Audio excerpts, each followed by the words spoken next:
ইবা যায় নে নাযায় আকৌ ঐ মাইনা বল হেৰি পাই আহোঁগৈ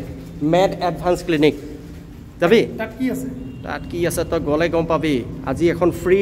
মেডিকেল কেম্প আছে শিশুসকলৰ বাবে আৰু প্ৰতি মানে কি হয় প্ৰতিটো দেওবাৰে বা প্ৰতি মাহতে তেওঁলোকে মানে ফ্ৰীকৈ এখন কেম্প কৰে তাত বুজিছ নমস্কাৰ মেড এডভান্স ক্লিনিকে লংকা তথা ইয়াৰ দাঁতিকাষৰীয়া লোকসকলৰ বাবে বিভিন্ন সেৱাৰ লগতে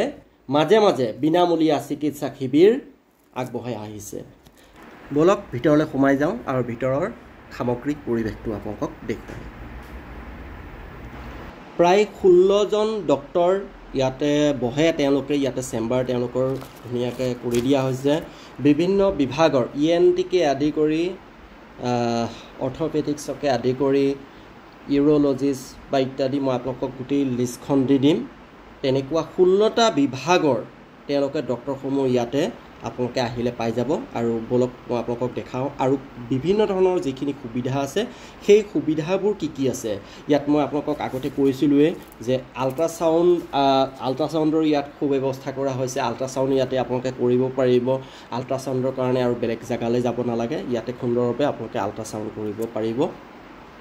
মই অকণমান ভিতৰতো আপোনালোকক দেখাই দিম এইটোৱে হৈছে আল্ট্ৰাছাউণ্ডৰ ৰুম ইয়াতে আল্ট্ৰাছাউণ্ড ইয়াতে কৰা হয় মেড এডভান্স ক্লিনিকৰ সকলোতকৈ ডাঙৰ এটা ইয়াতে চিকিৎসা সেৱা তেওঁলোকে আগবঢ়াইছে সেইটো হৈছে স্পীচ থেৰাপি যিসকল শিশুৰ বয়স হৈ গ'ল কিন্তু তেওঁলোকৰ মাত ফুটা নাই মুখেদি শব্দবোৰ ভালকৈ স্পষ্টকৈ তেওঁলোকে ক'ব পৰা নাই এই স্পীচ থেৰাপিৰ দ্বাৰা সেই চিকিৎসা ইয়াতে কৰোৱা হয় আৰু মইতো গৰ্বৰ সৈতে ক'ম যে হোজাই জিলাৰ ভিতৰত লংকাৰ এই মেড এডভান্স ক্লিনিকতে এই চিকিৎসা তেওঁলোকে আগবঢ়াইছে ছাৰ নমস্কাৰ হেল্ল' ছাৰ এই স্পীচ থেৰাপিত তাৰমানে কেনেকুৱা ধৰণৰ ল'ৰা ছোৱালী আৰু কিমান দিনত তেওঁলোকৰ মানে এটা সেইটো থেৰাপি দিলে তাৰমানে কিমান দিনলৈ এটা ভাল ৰিজাল্ট পায় তেওঁলোকে স্পীচ থেৰাপি বস্তুটো সেইটোৱে এটা মিছকনচেপশ্যন আছে স্পেচিয়েলি আমাৰ যোনটো ডিষ্ট্ৰিক্ট আছে হোজাই ডিষ্ট্ৰিক্টত হয় ঠিক আছে যে মানুহে ভাবে যে আজি আহিছে থেৰাপিটো ল'লে কালিলৈকে ভাল হৈ যাব থেৰাপি বস্তুটো তেনেকুৱা নহয় আচ্ছা থেৰাপিটো লং এটা প্ৰচিডিউৰ হয় য'ত আমাৰো পেচেণ্টছ ৰাখিব লাগে যোন কেয়াৰ গিভাৰ বা পেৰেণ্টছ আছে তেখেতৰো পেচেণ্টছ ৰাখিব লাগে থেৰাপি আজি ষ্টাৰ্ট কৰিছে কালি খতম হৈ যাব তেনেকুৱা নহয় মেডিচিনৰ দৰে নহয় সাপোজ আপোনাৰ আজি বুখাৰ ফিভাৰ হ'ল আপোনাৰ ফিভাৰ হোৱাৰ পিছত আপোনাক পেৰাচিটামল দিলে আপুনি কালিলৈকে ভাল পালে যদি পোৱা নাই এণ্টিবায়'টিক্স দিলে আপুনি পৰহিলৈকে ভাল পাই গ'ল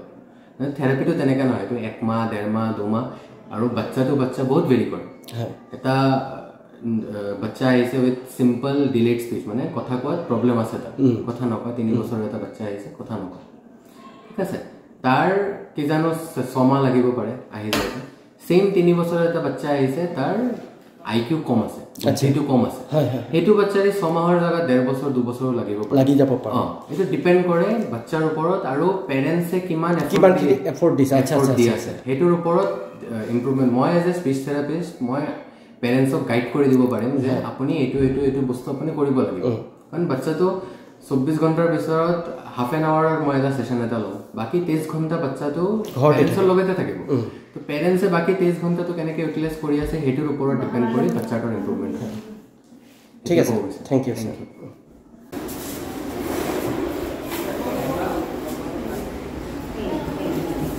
এইটো তিনিজনে মিলি পেলাই কৰি আছোঁ আমি তিনিজন ফ্ৰেণ্ডে মিলি পেলাই কৰি আছোঁ মোৰ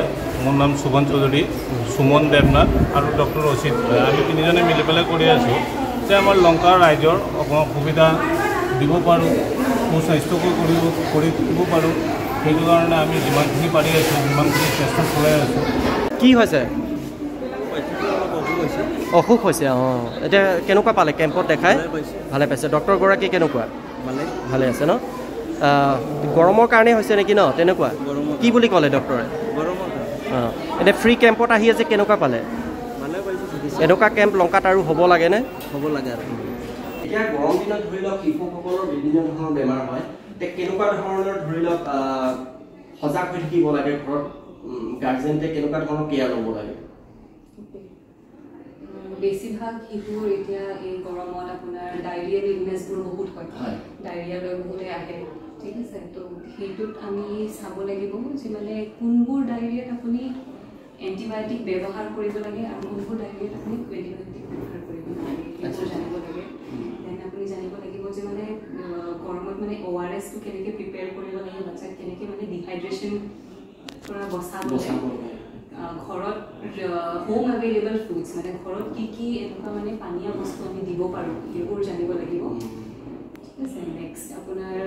কমন ভাইৰেল ইলনেছ হ'ব পাৰে এই ভাইৰেল ইলনেছতো মানে একে কথা ঘৰত পেৰাচিটামল ব্যৱহাৰ কৰিব পাৰে পেৰাচিটামলৰ মানে আমি ৱেইটৰ হিচাপত ড'জিংবোৰ দিওঁ ওজনৰ হিচাপত ড'জিংবোৰ দিওঁ আৰু এনেকুৱা নহয় যে চব জ্বৰ হ'লেই এণ্টিবায়'টিক ইউজ কৰিব লাগে তেনেকুৱা নহয় ভাইৰেল ইলনেছ হ'লে মানে সাধাৰণত মানে আপোনাৰ এণ্টিবায়'টিক ইউজ নকৰাকেও ভাল হ'ব পাৰে চ' সেইবোৰ এৱেৰনেছৰ অলপ দৰকাৰ আছে মই আপোনালোকক স্ক্ৰীনত মোবাইল নাম্বাৰটো দি দিছোঁ এই নাম্বাৰত আপোনালোকে আগতীয়াকৈ যোগাযোগ কৰিব কোন বিভাগত কোন ডক্টৰক আপোনালোকে দেখাব বিচাৰিছে আগতীয়াকৈ আপোনালোকে ফোন যোগে জানি ল'ব কি বাৰে তেওঁলোক বহে ইয়াতে মই গোটেই